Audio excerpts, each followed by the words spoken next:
यार चाइना की ऐसी की तैसी कोई हमारे घर में घुस आए और हम उससे बातचीत करें। हम ये देखें कि कानून क्या कहता है। मान लीजिए कोई बंदा आपके घर में घुस आए और आपके एक कमरे के ऊपर कब्जा कर ले, तो आप क्या करोगे? आप ये देखोगे कि कानून क्या कहता है और आप क्या उससे बातचीत करने की कोशिश करोगे, या एक डंडा उठाकर उसके सर पे मारोगे, उसका सर फोड़ोगे, उसे घसीट कर घर से बाहर निकालोगे? मेरे हिसाब से यही कुछ चाइना के साथ भारत कर रहा है। चाइना किसी इंटरनेशनल लॉ को नहीं मान रहा है, लेकिन भारत सभी इंटरनेशनल लॉज की पालना करने की कोशिश कर रहा है। चाइना ने एलओसी क्रॉस की और हमारे एरिया में आ गया और हमारे एरिया के ऊपर कब्जा करने की कोशिश की, हमारे सैनिकों को मारा। और अब जिस जगह पर लड़ाई हुई थी उससे भी आगे वाले एरिया को, पूरी गलवान घाटी को ही वो अपना बता रहा है। वो धीरे धीरे करके हमारे एरिया के ऊपर कब्जा कर रहा है और भारत को मुझे समझ ही नहीं लग रही कि भारत क्या कर रहा है। भारत बड़ी ही शांति से सब कुछ निपटाने की कोशिश कर रहा है। भाई सामने वाले बंदे को देखो, जिस हिसाब से सामने वाला बंदा तुम्हारे साथ बिहेव कर रहा है उसी तरह का बिहेव आपको उसके साथ करना चाहिए। सामने वाला बंदा तो कब्जा कर रहा है तुम्हारी जमीन के ऊपर और तुम उससे बातचीत कर रहे हो। मेरे हिसाब से भारत को अब बातचीत छोड़ देनी चाहिए और चाइना को चाइना की भाषा में ही जवाब देना चाहिए।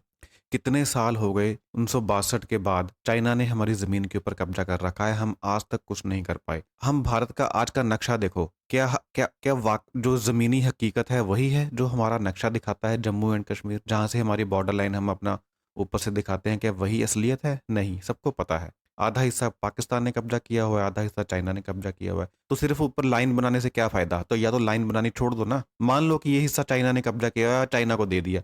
ये हिस्सा पाकिस्तान ने कब्जा किया हुआ, पाकिस्तान को दे दिया। अब अपनी नक्शा चेंज करो आप अपना ऊपर से, ताकि भारत की जनता को भी पता चले ना कि हमारा असली इंडिया कैसा दिखता है। अब भारत की जनता को आप लोग बेवकूफ बना रहे हो। नक्शा तो पुराना रखा हुआ है और कब्जा किसी दूसरे देश का है, तो ये तो दोगली राजनीति होगी ना।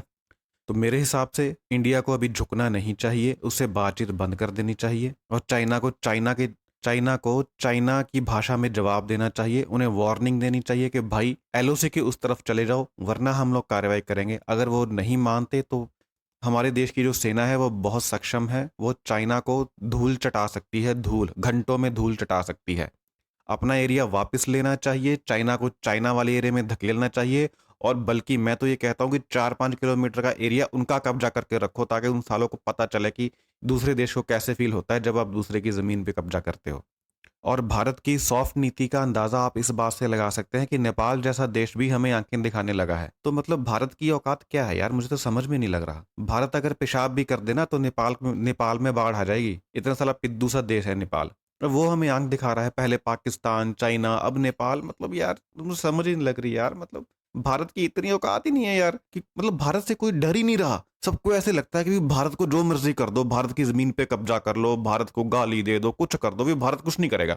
हद हो गई यार। हमारे जो देश के नेता हैं इतने सॉफ्ट क्यों हैं, मुझे ये नहीं समझ लग रही। भारत की विदेश नीति इतनी सॉफ्ट नहीं होनी चाहिए, थोड़ा सा अग्रेशन दिखाना चाहिए।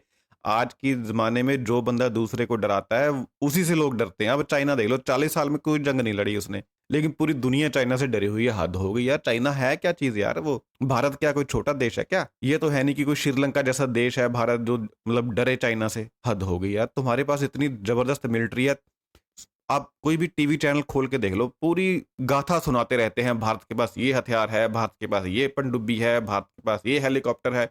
अरे करोगे क्या उसका? बेकार में मतलब तुम लोग पैसे खर्च करके रशिया से हथियार खरीद रहे हो और मतलब अमेरिका से हथियार हथियार खरीद खरीद के रख रहे हो। उसका बेनिफिट क्या है? उसका फायदा कब लोगे? यही समय है उसका फायदा लेने का। इन हथियारों के ऊपर जो करोड़ों अरबों रुपया हमने खर्च किया है, उसका बेनिफिट हमें अगर नहीं मिलेगा तो फिर फायदा क्या? या तो हथियार खरीदने बंद कर दो, अगर खरीद रहे हो तो उनका यूज तो करो। अरे एक बार चाइना को दिखा दोगे ना, एक बार उनको एलओसी के पार धकेल दोगे ना, पूरी दुनिया में चाइना की थू थू हो जाएगी। सबको पता चल जाएगा कि चाइना की असल में औकात है क्या। चाइना जो दिखता है वो वैसा नहीं है, और भारत जो दिखता है, भारत भी असल में वैसा नहीं है। भारत की औकात बहुत बड़ी है, लेकिन जो हमारे देश के नेता है वो पता नहीं क्यों डरते हैं, सॉफ्ट है। चलो ठीक है एक हद तक कि हम वार को कंट्रोल करना चाहते हैं, लेकिन जब दूसरा बंदा ही हमारे घर में घुस आए, हमें आंखें दिखाए, हमारी जमीन पे कब्जा करे, हमारे लोगों को मारे, हमारी सेना को मारे, यार तुम फिर भी चुप हो? फिर तुम सॉफ्ट नेशन? अरे इसको सॉफ्ट नेशन नहीं कहेंगे यार, कायरता है यार ये तो मेरे हिसाब से। अगर तुम्हारे घर में कोई घुस आए और तुम फिर भी चुप हो तो फिर ये डरपोक होता है बंदा, डरपोक। ठीक है, तो भारत को डरपोक होने का जो तरीका है इसको छोड़ना चाहिए और चाइना को चाइना की तरह जवाब देना चाहिए।